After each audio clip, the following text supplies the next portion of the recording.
In 1993, Rubin and Russell Simmons founded Def Jam Records and became a driving force in hip-hop and rap music, primarily, although it has ventured into other genres. You certainly know some of their artists, or former artists, like the Beastie Boys, DJ Khaled, Kanye West, Jay-Z, Ludacris, Pusha-T, Justin Bieber.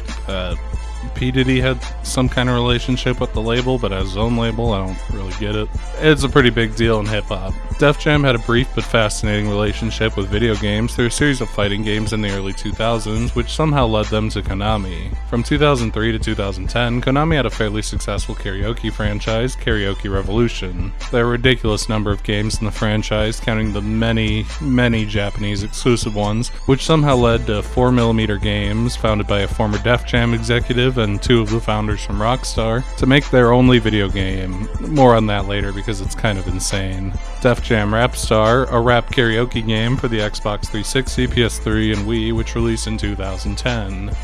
Jam Rapstar is a pretty standard karaoke game on its face. There's a microphone accessory, you sing, or more often rap, along to the songs on the disc, and the game grades you mostly on timing accuracy, but also tries to see if you're making kind of the right sounds for points. Getting good scores is needed to progress through the story, as the microphones you earn for performing well serve to block the game into various sections. The biggest issue with the game is kind of the nature of rapping and also the UI. With standard karaoke games, you can kind of just hum and match the line if you don't know the song, where here, you need to pretty distinctly make a sound on awkwardly placed offbeat syllables, which results in timing songs that you don't know, or ones with odd cadences like the Beastie Boys' Brass Monkey, very disorienting and awkward.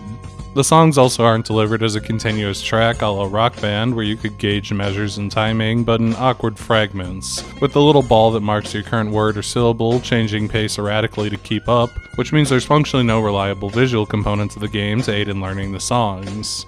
It doesn't help that this game exclusively uses the clean version of songs, which offer minor changes to the cadence to throw you off, even if you do know a song. The technology works fairly well as it goes, but the needing to know the songs beforehand component makes it inherently a tough sell if you're not a fan of every random song on the roster. Also, there's a freestyle mode with some really trash beats. I didn't really know where to throw that in, nor did I really have anything to say on it, so let's talk about the selection of music. I think in broad strokes there's a lot of good stuff here. Get Low by Lil Jon, Gin and Juice by Snoop Dogg, Just a Friend by Biz Markie, Brass Monkey, Kanye West Gold Digger, Juicy and Big Papa by Biggie, Nothing But a G Thing by Dr. Dre, So Fresh So Clean by Outkast, Cream by Wu-Tang, Hot in Here by Nelly, Slow Jams, but it's like the Twista version, not the Kanye version. It Was a Good Day by Ice Cube. There's a genuinely pretty great variety of sounds and styles that are all mixed into this game that's on its face about one genre and that are fun to play along with, but admittedly there's also some oddities. I have absolutely no idea why there's a random bad P. Diddy song here, but it's really funny given everything, you know?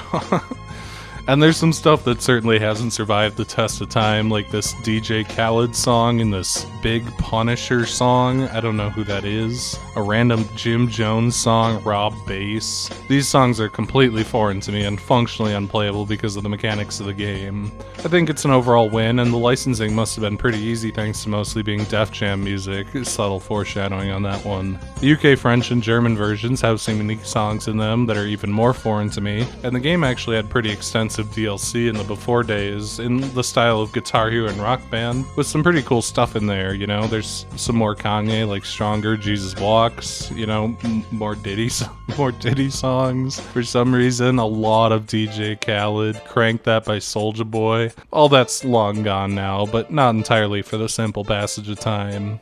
Subtle foreshadowing on that one again. The track list is generally good, a bit on the small side with some questionable inclusions, but if you love rap music from the late 90s and early 2000s, it's a pretty banger list.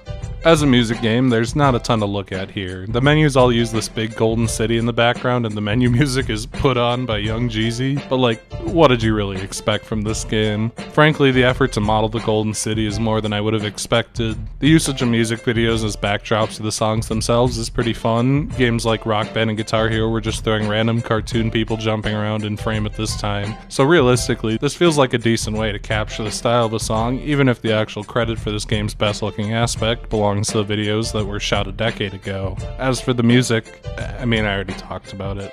Anyway, the big punchline to Def Jam Rapstar is that after licensing the Def Jam name, 4mm Games, which May I remind you, was started by a Def Jam executive and two of the founders of Rockstar, a company well known for using licensed music, forgot to actually license the original songs and got sued into oblivion. 54 songs, $150,000 each on the lawsuits. I don't really know how it ended, but I suspect not well for 4mm games. Nobody really cared enough to report on how it ended, but 4mm games did die, and this game was forgotten.